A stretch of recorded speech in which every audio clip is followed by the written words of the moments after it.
It feels like every podcast we're jumping on is like, hey, they're the first team in 20 years to lose a game this way. This week, they're the first team in 50 years to lose a game this way.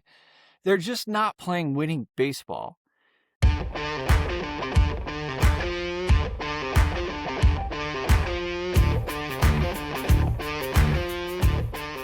Welcome back to Out of Town Yinzers. I'm Joe alongside Justin. We're longtime Pittsburghers, but don't live in Pittsburgh anymore. Today we're talking all the major Pittsburgh sports, Pirates, Steelers, Pitt, and Pens. Kind of a little bit of a lull time for most of Pittsburgh sports. So I think, should we start at the midway point of these Pirates at 500 going into the Seattle series? Yeah, we let's get them out of the way. I think that's what we do. We just get them out of the way here. Well, where's your head at right now from a Pirates perspective? I feel like last time we chatted almost 2 weeks ago, we were saying that, the wheels could fall off, but there's a lot of baseball to be played. They played 6 games since then. They went 500, but it wasn't a clean, make you feel good 500 since we last spoke. Yeah, so we're coming up on the midway point here. I think I'm probably about as low as I've been this year. I think I texted you 2 weeks ago. I'm like right after we taped. I'm back in. I'm fully back in. This team, they're going to turn a corner. Again, some of this is, we talked about this before when we're taping, but I mean, at some point you got to start thinking, okay, is this just, the numbers say they're a good team. Some of the analytics, the things you care about, the starting pitching and the hitting. But then it's just like they just find ways to lose games. First team, we talked about this. I was texting you about it. First team in 50 years to lose back-to-back games with the tying run on third and 0 outs in the 9th inning. It feels like every podcast we're jumping on is like, hey, they're the first team in 20 years to lose a game this way. This week, they're the first team in 50 years to lose a game this way. They're just not playing winning baseball. I feel like the bones of a good team are there, but unfortunately, I'm feeling better and better about my prediction of 80 and 82. I think there's some really good and there's some really bad, and they just seem like they're a 500 team. Hopefully I'm wrong. This is the first time I feel like I've felt this way in a while. They're like good about my prediction, but it's hard to look at this team any other way right now. Yeah, I mean, the way the bullpen has been, it just makes it feel that way. You don't feel good when you lose games, right at the end that you feel like you should have won. Because in baseball, you're going to lose plenty of games. So those ones you win when you are winning after the 6th inning, those type of things are tough. I think they have just as many saves, like 17 or 18, as they have blown saves. So all the stats from a bullpen perspective are not good. Soto, who was probably one of their best relievers so far this season, has a 15 ERA over his last few appearances.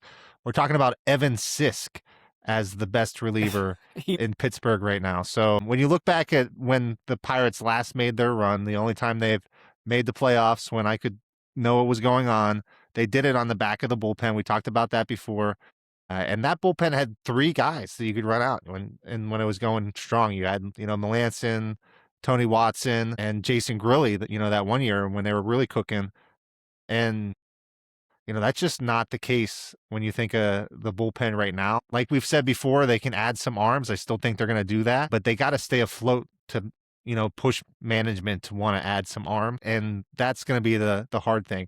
Because at the end of the day, you mentioned the things that really make a great baseball team. The bullpen should be the third of those. And it's clearly for the Pirates, they have the starting pitching. We've talked about it before. It had some bumps, but when you have Skenes, who goes 6 innings, gives up 2 runs, one of them's on an inside the Parker, and people are complaining about it, you have a pretty damn good pitcher. And I feel like all the stats talking about Paul Skenes are just around the aspect that he's a pretty damn good pitcher. And, he's not winning games right now. I think he's 0 for his last 7 starts. So that stands out, but he's pitching well, and that's not going to change. And because he's pitched that way his entire career so far, 2.5 years in. And then you have Ashcraft. You have Jared Jones, who's pitching a lot better. Bubba Chandler, really the last few outings, I think has really, really turned a corner. And then Mitch Keller is kind of your black mark, and he's a pretty good black mark 5th starter, I would say. So if your biggest complaint is that, but it's the bullpen that's going to hold them back, like we mentioned. But the lineup is coming back around too. Connor Griffin's on a rehab assignment in Double-A. Still worried about that injury, by the way. I think you're more worried than you gave me credit for when it first Mm-hmm. came around. And then Yeah. Cruz obviously is going to be a big one to come back. So they got still have the momentum, but they just got to stay afloat. I've been saying that the whole time. I was hoping for more than just 3 wins when they were playing the Marlins and the Rockies, and really they should have won every single game of that Rockies series. I was there Sunday. Beautiful Yeah. parking in Coors Field. The Pirates delivered on Father's Day with a lot of runs.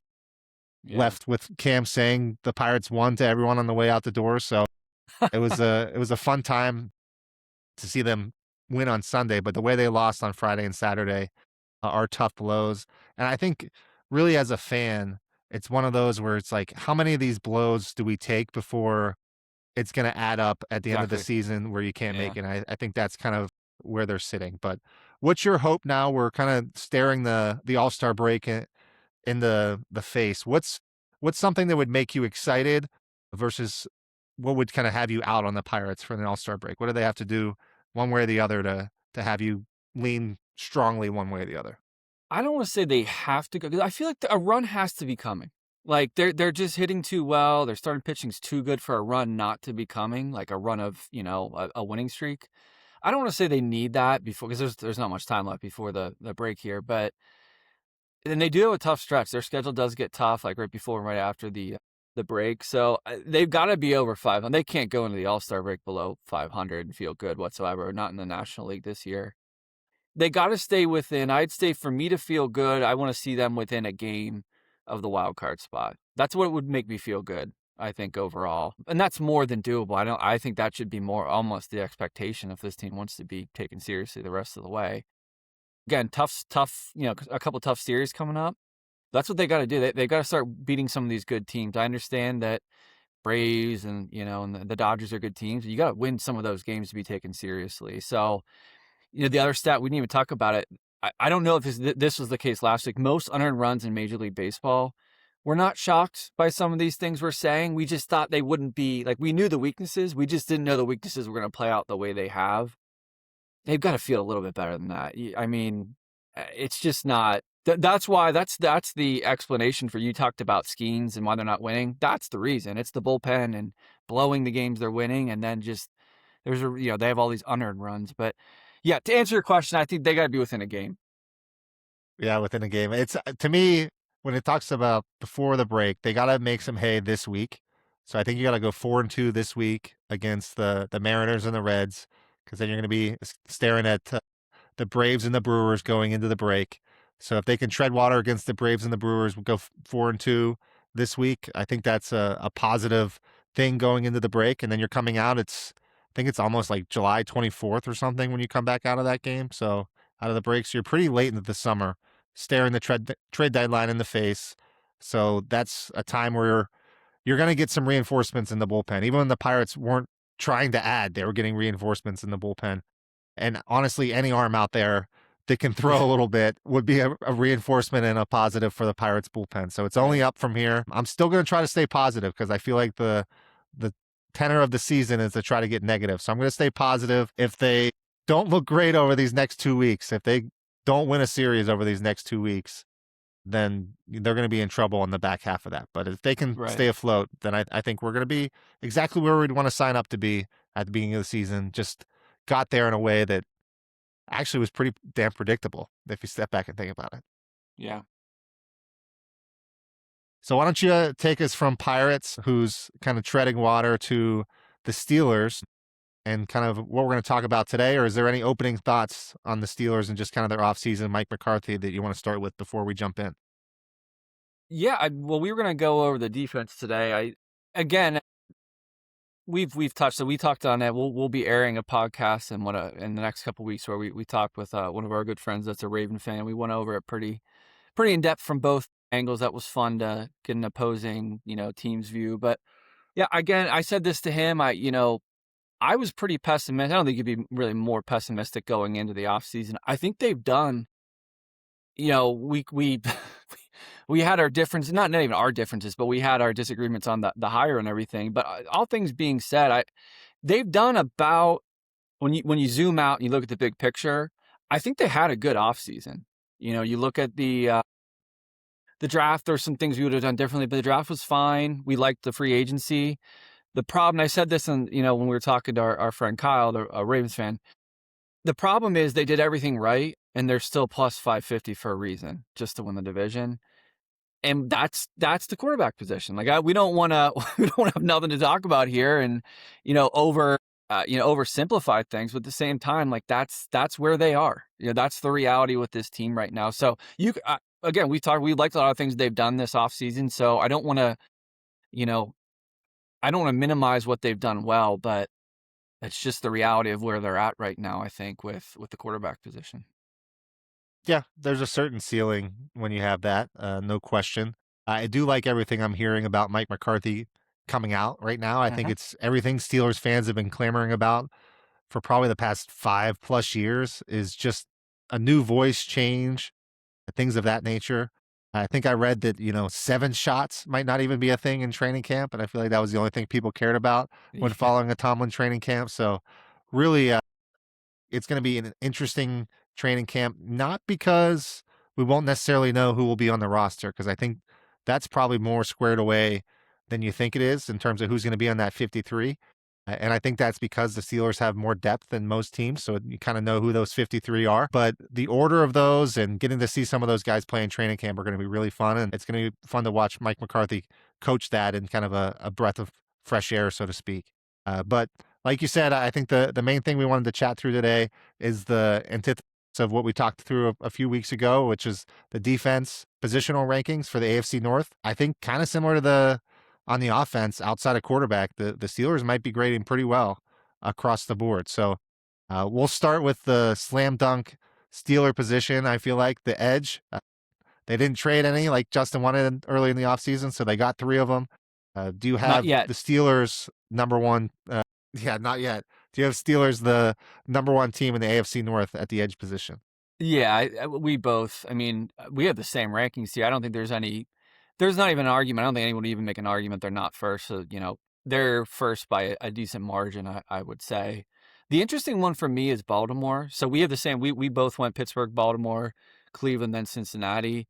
Cincinnati's got a rough. Again, they're playing. They've spent what, a first and a second the last 2 years on the position. So they're kind of similar to Baltimore or Cleveland away in a way at the receiver position. There's maybe some variance there, but maybe there's some upside.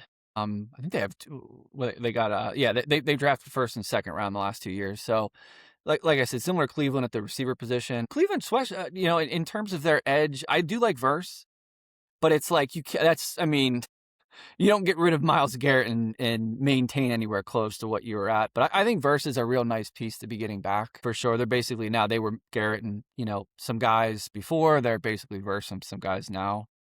Baltimore's this is their big move, obviously, in the offseason with Hendrickson. They would have been probably last on this list before that move. It's not like they're second by a wide margin, but I think they're second now because of Hendrickson. They've invested in through the draft in the position as well, kind of similar to the Bengals.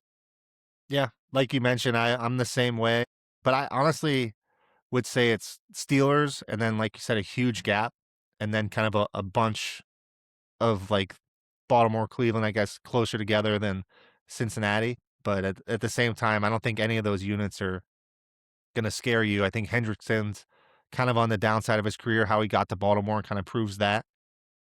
But he's still the strongest player of that group, so it makes sense to be here. And like you mentioned, Jared Verse is a good player. We'll see how he does on a defensive line that doesn't hold him up across the way. But I'm staying on the defensive line. We'll go there next. Is does the interior of Cleveland make up for that? I think you had them, and I think this is another one where I think we're chalk across the board, but I Yeah, had we it are. Yeah. Cincinnati, Pittsburgh, Baltimore, Cleveland in my rankings across. What did you have? Yep, same exact thing. I think Cincinnati is similar to, the opposite of essentially what the Browns did. You basically put the best defensive interior player in the league on there. They go from worst to first, basically, kind of the opposite move of the Browns making that they made at the edge position. Not that they're like super strong other than Dexter Lawrence, but he's that good that I think that it's hard not to put them first on the interior. Yeah, I agree. Dexter Lawrence is really kind of the standout. I do think the Steelers, though, with their depth of the defensive line, talking about kind of the depth of the other team, I think they're a clear number 2. And really, if you kind of liked more pieces over just kind of one big piece in a Dexter Lawrence, you could make an argument for the Steelers. Harmon was really, really strong last year. I think it's hard to kind of have those guys stand out, but I think Harmon did. You could see it in kind of how the run game stood up better when he was in and when he wasn't. And Yeah, then there Cam was a Hayward's Cam difference. Hayward. Yeah. Yeah, exactly. It's also one So thing to point out about the edge and defensive interior. This is a good place to point it out. It's very hard sometimes to compare 4-3 versus 3-4 in these scenarios because like we'll talk about off the ball linebackers. Like you're talking 2 versus 3, and they're different. Some of these teams, the Ravens are more similar to the Steelers. And then you're talking about 4-3 type defenses. So it is kind of hard to compare them sometimes. But I do think I think there's some pretty obvious. It's a little bit easier on defense in some of these positions than on offense, I would say. no, I would agree with the same. I think it's kind of the strongest is just up front. So I think kind of having edge and defensive interior kind of makes sense to almost think of them together. And if you combine them, then I think the Steelers would be a clear number 1 just because of how much they're ahead of anybody else on that edge position and the depth of their defensive line. So again, the whole unit is really standing up on the front 7. So let's kind of go, or I guess not quite the front 7. Let's go to those linebackers you talked about. How would you rank them across from top to bottom? Yeah, I would go again. This is one. It's a little bit tough, because in the Steelers' case, you're looking at 2 inside linebackers, not using the edge, and it may be we're hearing a lot of rumors, a lot of murmurs that they're going to move the linebackers around, get them on the field more. So it'll be interesting to see what they do. But this is off-ball linebackers, not including the edge. I went Baltimore, Cleveland, Pittsburgh, Cincinnati. I'm not as sure about this one. Like I said, this is a hard one to kind of. I'm basically just saying, I guess, Schlesinger, I trust him over, Queen and the Steelers linebackers in general. Cincinnati, again, here is a distant 4th, I would say. I don't think there's really an argument for them not being 4th. Yeah, so I would say Baltimore's pretty much, they're pretty clearly 1. Schlesinger at 2 or makes the Browns 2. I think the Steelers are fine. It's not a strength. It's by any means on their defense, but they're fine with Queen and what their linebacker core brings. So. Yeah, yeah. I actually had kind of the same 4 as you, so I think we're kind of chalk on either side with these defensive units. That means it's kind of might be on paper pretty clear, but I did have Cleveland closer to Baltimore in kind of this linebacker battle because of Schlesinger. He's on the upside of his career, so I think he's going to have a better seasons to come, whereas Roquan Smith is absolutely on the downside of his career. And I think career downside for middle linebackers come fast and furious. I feel like it can happen in 1 year, maybe in the middle of 1 year. You just kind of lose that step and you're not the same guy anymore, especially in today's NFL. I think this is clearly the Steelers' weakest unit on the defense and the only one that I was not even considering them as one of the top teams in the division. So I think that's the clear point that I would say for the Steelers. And, Patrick Queen, I think he's played a lot of snaps, but I think from the free agent signing he was supposed to be has not lived up to kind of the expectations that you would have for that type of guy. He's been fine, but he's just been a guy. And then Peyton Wilson is someone that I think was a great draft pick, and he still has been pretty good, but he's not, like a first division type linebacker. He's definitely an NFL starting linebacker, but he's not a guy who's kind of earned his keep to be on that piece. And particularly because that combo too is not great at stopping the run. And really as a combo, not the best in coverage either. So they're kind of a little bit of average on both, even though, maybe Queen's a little stronger in the run and Peyton Wilson's a little bit stronger in the pass. But again, I think this is the clear weakest unit for the Steelers overall. So to wrap it up, I will say, and I think this is one where we differ, but I did have the Steelers as the top unit for the defensive backfield. And I feel like this is one of the only times that I've followed the Steelers that I can make that argument that they've had that good of a secondary. I feel like secondary has always been kind of the weakest part of the Steelers. But Joey Porter Jr., I think, is that good. I think he's clearly the best corner in the division. I like the signing of Jamel Dean. You kind of get worried about signing older corners for the same reasons that I was talking about middle linebackers. But he's definitely a great signing. And then I think they have good depth kind of behind that overall. When you think of how Ramsey can play in there, safety is probably the weakest of the two, the corner and safety, but I'd rather be a little weaker in safety. So if Deshaun Elliott can come back strong after that nasty injury last year, then I think they're going to have a really, really strong unit. Yeah, so you went what was your so you went Steelers first. What was the rest of your top four? I went Run through it. Steelers, Cleveland, Baltimore, Cincinnati. Okay, so mine this was the hardest one, I think, for sure, for me. I went Baltimore 1, Pittsburgh 2, Cleveland 3, Cincinnati 4. Again, Cleveland or I think Cincinnati is a pretty distant 4 again. That's just a general theme here. There's a reason they're as bad as they are defensively, and you see it when you really Dexter Lawrence is basically the only thing that keeps them out of last. That move was the only thing that kept them out of fourth on all four units or all four levels. So Baltimore here's projecting a little bit. I do think there's a little bit of carryover. Well, Kyle Hamilton again is he's awesome.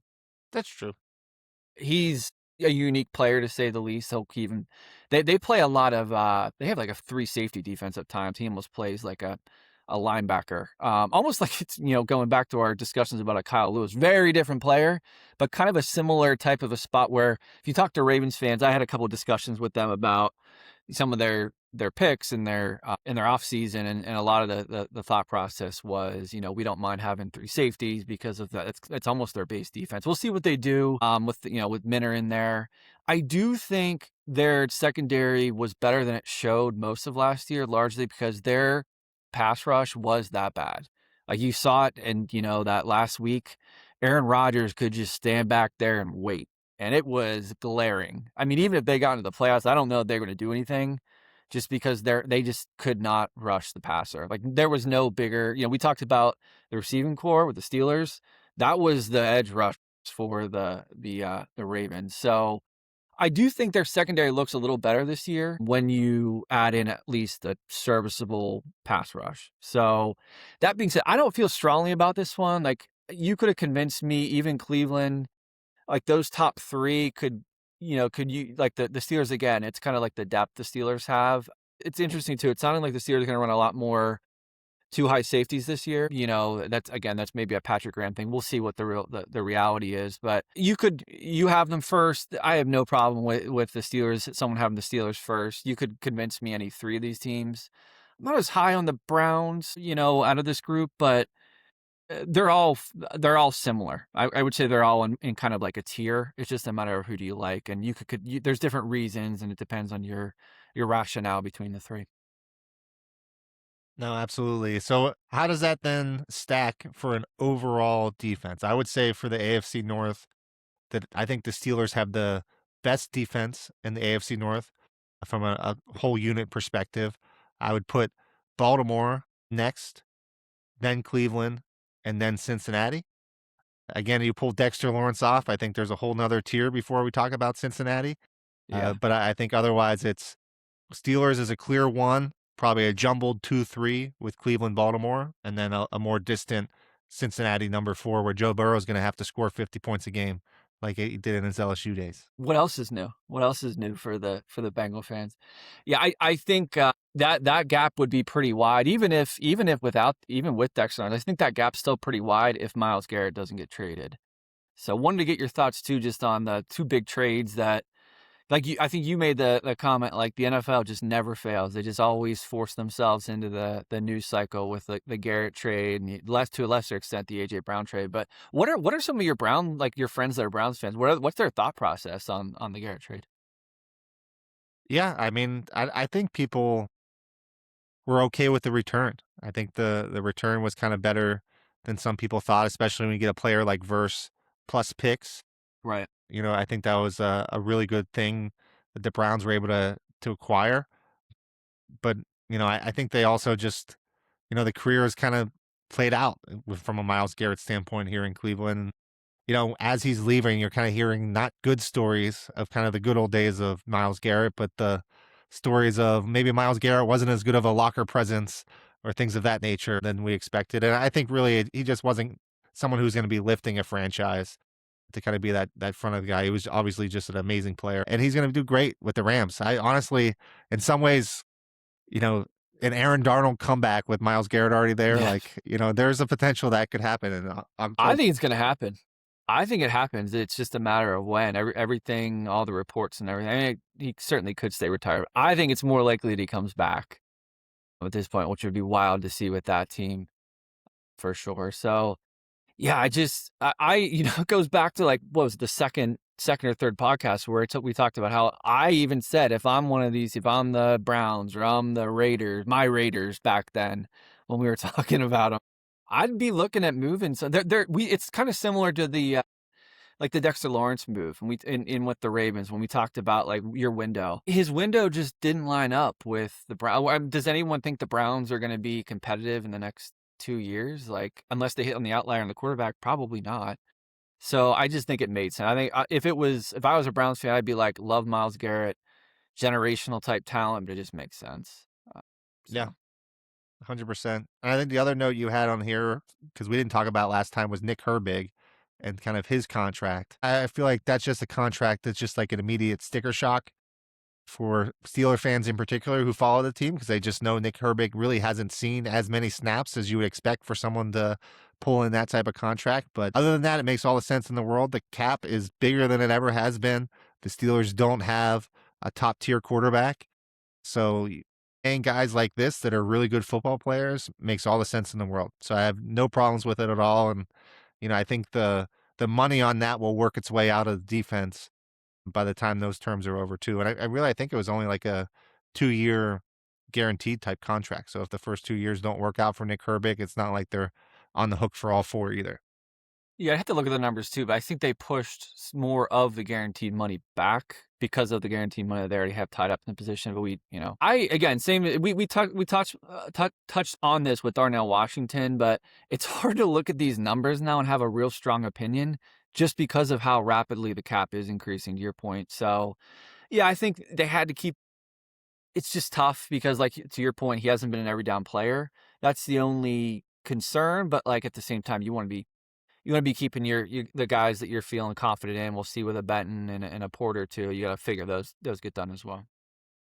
Yeah, absolutely. It's nice to be back in a cycle where the Steelers are keeping their guys versus okay with letting them leave, after year 3 or something like that, which was No the second contract trend. guys, right? Yeah, exactly. Nothing sexier than that. Yeah, But that's a good way to end the football segment, is talking about those second contract guys.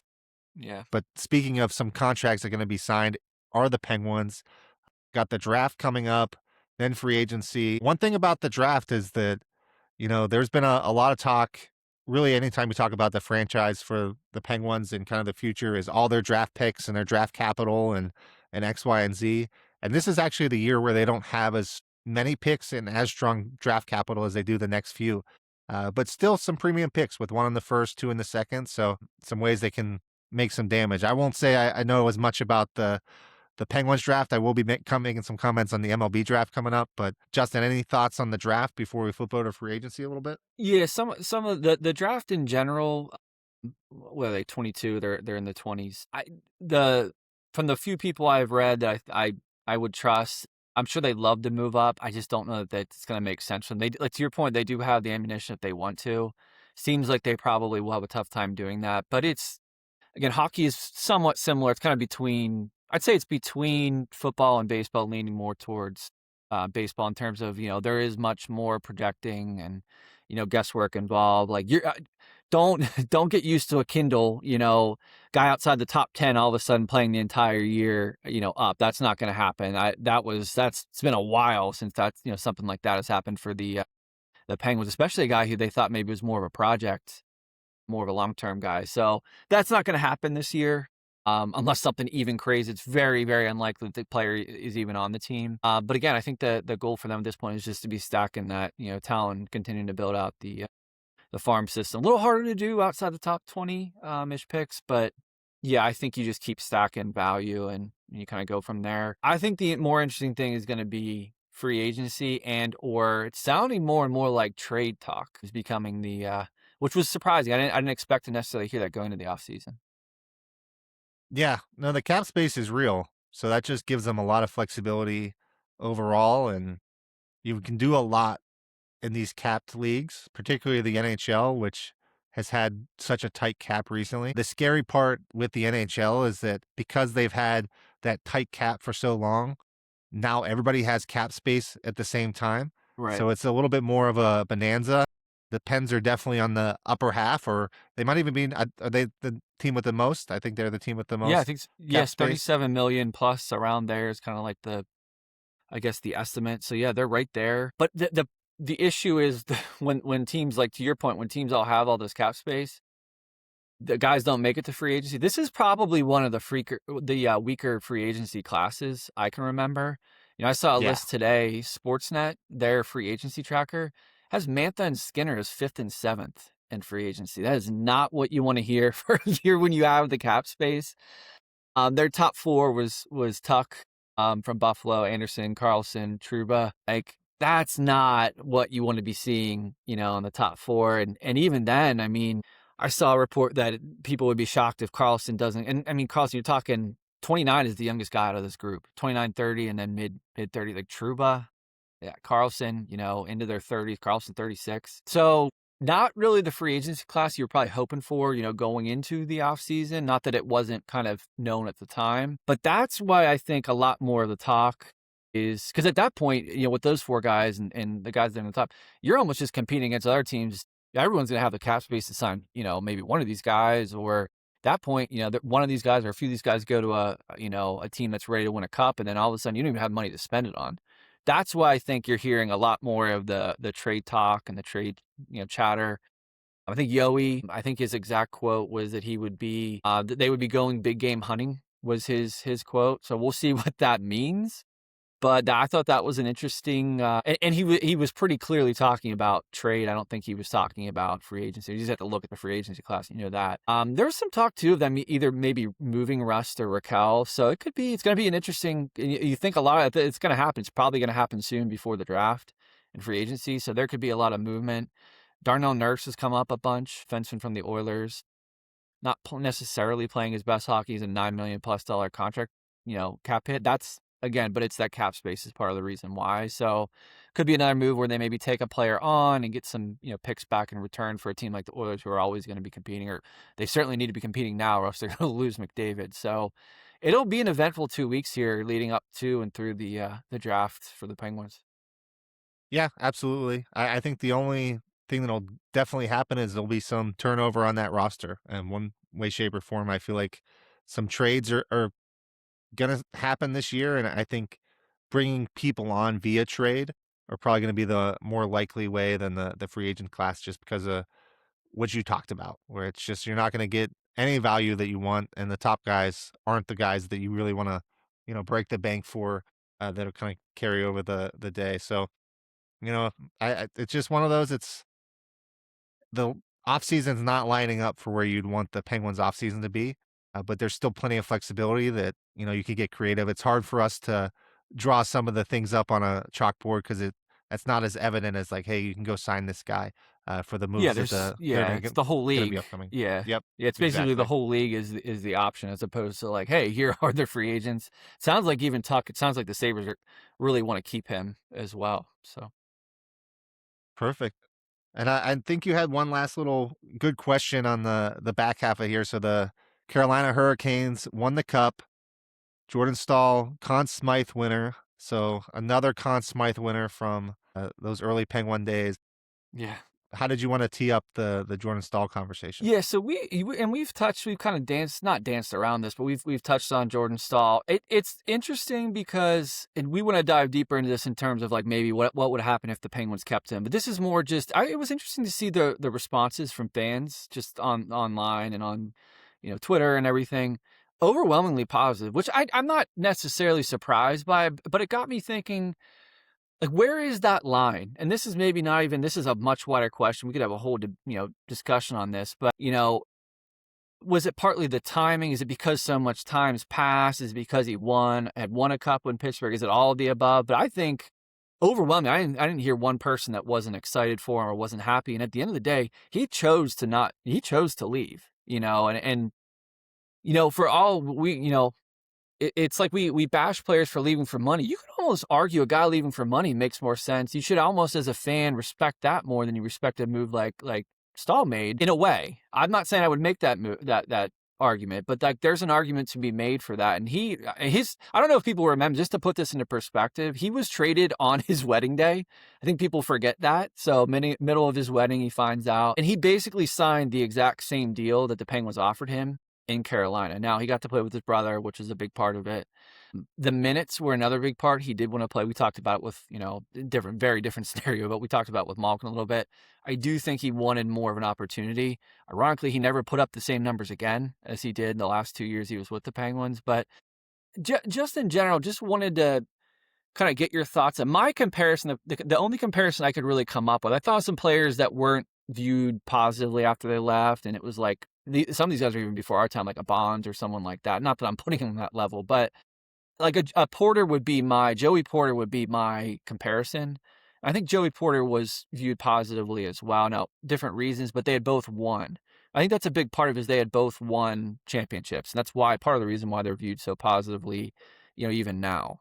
What's your take on that in general? Yeah, well, I think the Joey Porter example, I think everyone knew he was washed when he left, so I don't think anyone was too worried about Joey Porter leaving in that moment just Well, because to it be fair, was they also just produce they just pump out edge yeah. rushers. So James Harrison was the next guy up, and then yeah, it was just time. It right. was time to move on for Joey Yeah, Porter to someone who's going to win Defensive Player of the Year. But in terms of Jordan Stahl, I think in the hindsight revisionist 2020 is, you know, Jordan Stahl leaving probably led directly to those back-to-back cups. Dumoulin was a huge piece. And then also the huge piece of Jim Rutherford ultimately becoming the Penguins GM. I know the Hurricanes, he was the GM of the Hurricanes at the time, and yeah. the He Penguins was were on both sides of surprised it. they got as much back from Jordan Stahl as they did because he was boxing them in a corner to go to Carolina. Right, They right. remembered that, hired him a couple of years later, and the moves that he made, you know, were enough for Hextall to knock all down, but he did a hell of a job there for a few years to have back-to-back cups. So, I think the Penguins were in a great spot. Jordan Stahl was good. I would think that over time, Jordan Stahl might have stalled out with the fans, to be honest, because his production really was not as good as you would expect for a player of that caliber. I'm not sure exactly how he was viewed in Carolina his whole career, but he definitely wasn't that, top line center that he looked like he might be when he was early days with the Penguins. He would have slotted very nicely into that third line center for the Pens, playing great Yeah, defense and, right. giving a little scoring, but that was not the player the Pens thought they were offering when they wanted to have that awesome, dominant three-headed monster down the line. So I think it worked out very well for both teams and, a hell of a playoff run for Stahl to finish Yeah, up. But I would say, yeah.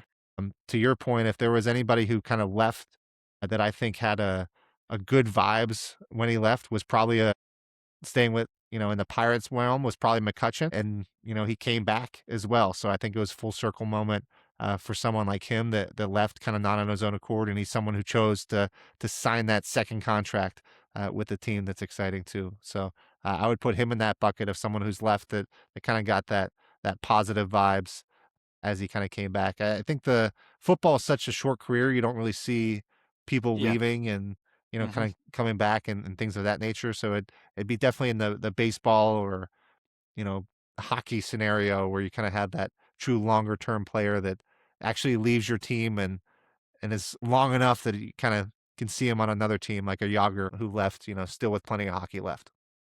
Yeah, and hockey's unique too because to your point, like baseball, because they're leaving in their prime, whereas like you're getting to your second contract. A lot of these guys in football, they're already 26, 27, kind of at the almost over, well, really in a lot of positions, over the peak of their career. Okay, we're gonna wrap up today with Pitt, and really the probably the only thing that matters for Pitt and college athletics right now, unfortunately, is the NIL. I think Alan Green has spoke a lot about the money and kind of being that fundraiser, and I think there's some really good things that are happening for Pitt that at least are more in a positive light of trying to bring some more cash into the athletics department. But Justin, what's your thoughts on NIL and some of the plans that they have to boost, bringing some money in, like bringing in a West Virginia into a neutral site game instead of maybe a facility you might have a better chance to win at, like the Pete. Yeah, so they signed the new initiative with JMI. They already had a relationship with JMI, basically a media rights deal with JMI. And I'm not even going to get into the specifics. I'm so tired of talking about NIL. I feel like when we talk about Pitt, it's like a lawyer segment at this point with NIL, and it is important. It's the news. I guess this is just the offseason in general, but at some point we will actually talk football, when it comes to Pitt. But it is important. It will allow them to basically streamline. What a lot of schools are doing essentially is that cap of the 20 million cap that's being discussed, in politics and everything like that. That's what the school can pay. This will allow them to basically go straight to the players, and then they'll offer that and they'll pitch that and they'll recruit with that. So again, to your point, it's good. It's positive. It's a good move. It makes sense. I think Clemson's one of the schools that JMI does the same thing with. So like, it's good stuff. It allows them to go straight to the JMI will go straight to, like local businesses. It'll be like more of a streamline, more of a direct path to go NIL with players. It's just very boring. I feel like I'm reading the fine print whenever I, listen to some of this offseason, news with Pitt at this point. So we're almost out of it. This is important though. We need to talk about this. Yeah, to your point, the other big news is they're going to be playing West Virginia again in basketball, but they're going to be playing at PPG instead of at the Pete. Now, do I get it? Absolutely. I understand it. If I was Alan Green, I'd probably be making the exact same decision. That doesn't mean that I'm not like, what are we doing in college sports? It's just so, again, we don't need to have a full conversation about this because, again, I don't want to be talking fine print basically all the time, but it's just like we're continuing. We've been doing this for years, really for other reasons, but we're just continuing.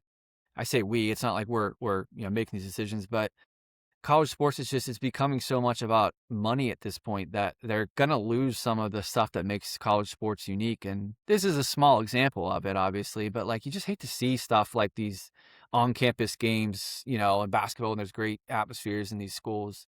Now you're going to play and it's not new. I remember going to games in the Civic Arena when we were younger, Big East games in the Civic Arena. So it's just a shame that's becoming so much about, it's all a cash grab at this point. So just at some point, I'm hoping that we don't have to talk NIL and PE firms and media deals and lawyers. So, but again, that's the college sports off season at this point.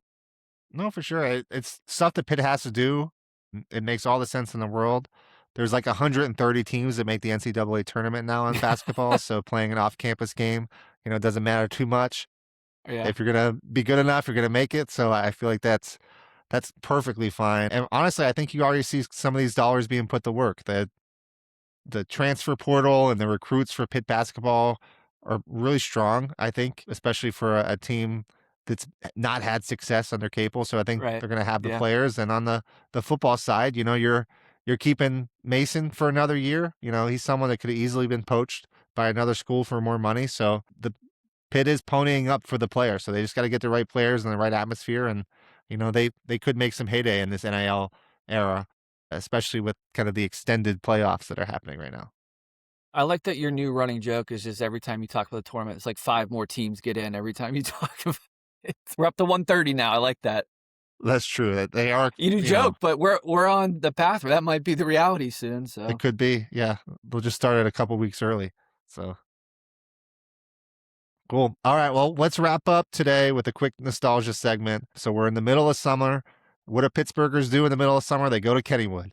Kennywood is open. Not me. I'm wearing athletic shorts, but for some, maybe. But otherwise, today we want to talk about Kennywood rides and really our favorite of the bunch. My top one has to be probably the Racer, I would say. And with the Thunderbolt as the second, I think I see your list here. You're kind of all on the wooden coasters. I think Kennywood is known for its wooden coasters. Yeah. So you got to lean on that. But if I'm going to throw in a random choice that probably doesn't deserve to be on the list, it would be the Old Mill. Love the Old Mill right up front.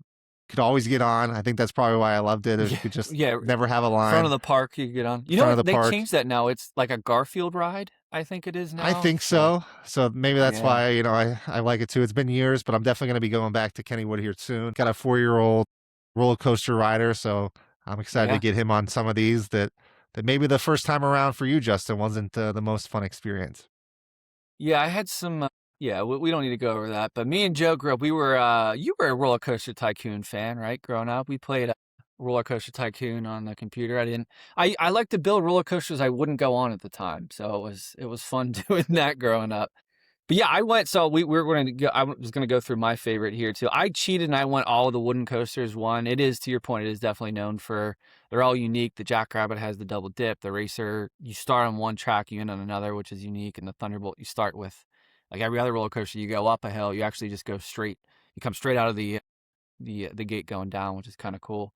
I went Exterminator too. Maybe I'm a little stuck in. I think it came out like a year or two before I moved. One of my last memories in Pittsburgh was actually going to Kennywood right before I moved. So that's maybe why I'm so nostalgic about Kennywood in general. And then 3, I went Phantom's Revenge. First time I went on it again. Got pulled onto it and, ended up loving it, but did not go on it until right before I moved as well. I went honorable mention. I went Noah's Ark and Logjammer. Logjammer no longer there either. Noah's Ark's just so unique. Not many rides you start by walking through a whale's mouth to start the ride. Everyone thinks of the whale's tongue for Noah's Ark for sure. Yeah. You'll be shocked to know I was scared to go on that too, because it was in the dark until I was, probably in like 4th or 5th grade. So kind of a reoccurring theme for me. But yeah, Kennywood's the best. For anyone who doesn't know the joke that Joe made to start, because there's some people who are like, what the heck is Joe talking about? When you say Kennywood's open in Pittsburgh, it means your fly's down. No way that I guarantee people are like, what the heck is Joe talking about?